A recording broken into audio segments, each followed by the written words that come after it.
Everyone, welcome to Soul of Medico. இது naming reaction series டே 5. இன்றைக்கி வந்து கோப்ஸ் ரியாக்ஷன் பார்க்க போகிறோம்.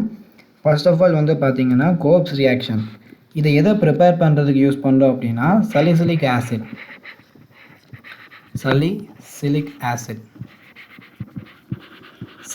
ஆசிடை ப்ரிப்பேர் பண்ணுறதுக்கு நம்ம கோப்ஸ் ரியாக்ஷன் யூஸ் பண்ணுறோம். இதுக்கு நெக்ஸ்ட் ரியாக்ஷன் வந்து பார்த்தீங்கன்னா ரைமர் ரியாக்ஷன் பண்ணுவோம். இது வந்து சலிசில் ஆல்டிஹைட். ஸோ நிறைய பேர் கன்ஃபியூஸ் பண்ணிப்பாங்க. கோப்ஸ் ரியாக்ஷன் கேட்டால் ரைமர் ரியாக்ஷன் எழுதுவாங்க, ரைமர் ரியாக்ஷன் எழுதுனா கோப்ஸ் ரியாக்ஷன் எழுதுவாங்க. ஸோ நல்லா நாமிச்சுக்கோங்க. கோப்ஸ் ரியாக்ஷன் அப்படின்னா சலிசிலிக் ஆசிட், ரைமர் ரியாக்ஷன் அப்படின்னா சலிசில் ஆல்டிஹைட். ஸோ கோப்ஸ் ரியாக்ஷன் என்ன நடக்கும் அப்படின்னா உங்கள்கிட்ட ஃபினால் இருக்கு இல்லையா, இந்த ஃபினாலை வந்து பார்த்தீங்கன்னா NaOH ரியாக்ட் பண்ணுறீங்க. இந்த ஃபினால் இருக்கு இல்லையா, அந்த ஃபினால் வந்து NaOH ரியாக்ட் பண்ணும்போது இது ஒரு ஆசிட் பேஸ்ட் ரியாக்ஷன் மாதிரி. என்ன நடக்கும் அப்படின்னா இந்த மெட்டல் வந்து பார்த்தீங்கன்னா Hக்கு பதிலாக தயாரிச்சிருக்கும். H வந்து பார்த்தீங்கன்னா ஹைட்ரஜனாக வெளியில் போயிடும். ஸோ அப்போ வந்து பார்த்தீங்கன்னா உங்களுக்கு சோடியம் ஃபினாக்சைடு வந்து பார்த்தீங்கன்னா ஃபார்ம் ஆகும். ONA இது வந்து சோடியம் ஃபினாக்சைடு. என்ன இருந்தது, நம்மக்கிட்ட ஃபினால் இருந்தது. ஃபினால் வந்து NaOH ரியாக்ட் பண்ணி நம்ம வந்து சோடியம் ஃபினாக்சைடு ஃபார்ம் பண்ணிட்டோம். இப்போ என்ன பண்ணணும் அப்படின்னா கார்பன் டை ஆக்சைடை வந்து பார்த்தீங்கன்னா இதோட ரியாக்ட் பண்ணணும்.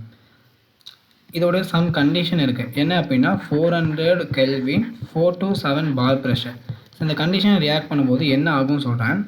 இந்த இடத்துல ஒரு ஹைட்ரஜன் இருக்கும் இல்லையா, இந்த ஹைட்ரஜனை வந்து பார்த்தீங்க அப்படின்னா வெளியில் ஏற்றிட்டு இந்த குரூப் வந்து பண்ணால் சப்ஸ்டியூட் ஆகும். ஓகேவா, சொல்கிறது நல்லா புரிஞ்சுக்கோங்க. இந்த குரூப் சப்ஸ்டியூட் ஆகிக்கும். COO இங்கே O இருக்குது. நெக்ஸ்ட் என்ன ஆகும்னா இந்த எண்ணெய் இருக்கு இல்லையா, இந்த எண்ணெயை வந்து பார்த்தீங்கன்னா இங்கே சப்ஸ்டியூட் ஆகிக்கும். இந்த எண்ணெய் இங்கே சப்ஸ்டியூட் ஆகிருக்கும். வெளியில் போன ஹைட்ரஜன் வந்து பார்த்தீங்க அப்படின்னா இங்கே சப்ஸ்டியூட் ஆகிக்கும்.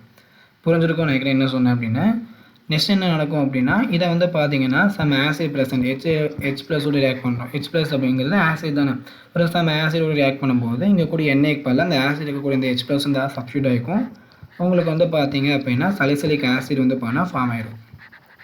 ஸோ இதான் வந்து பார்த்தீங்க அப்படின்னா சலிசிலிக் ஆசிட். ஸோ நெக்ஸ்ட் வீடியோவில் அடுத்த ரியாக்ஷன் பார்க்கலாம். தேங்க்ஸ் ஃபார் வாட்சிங்.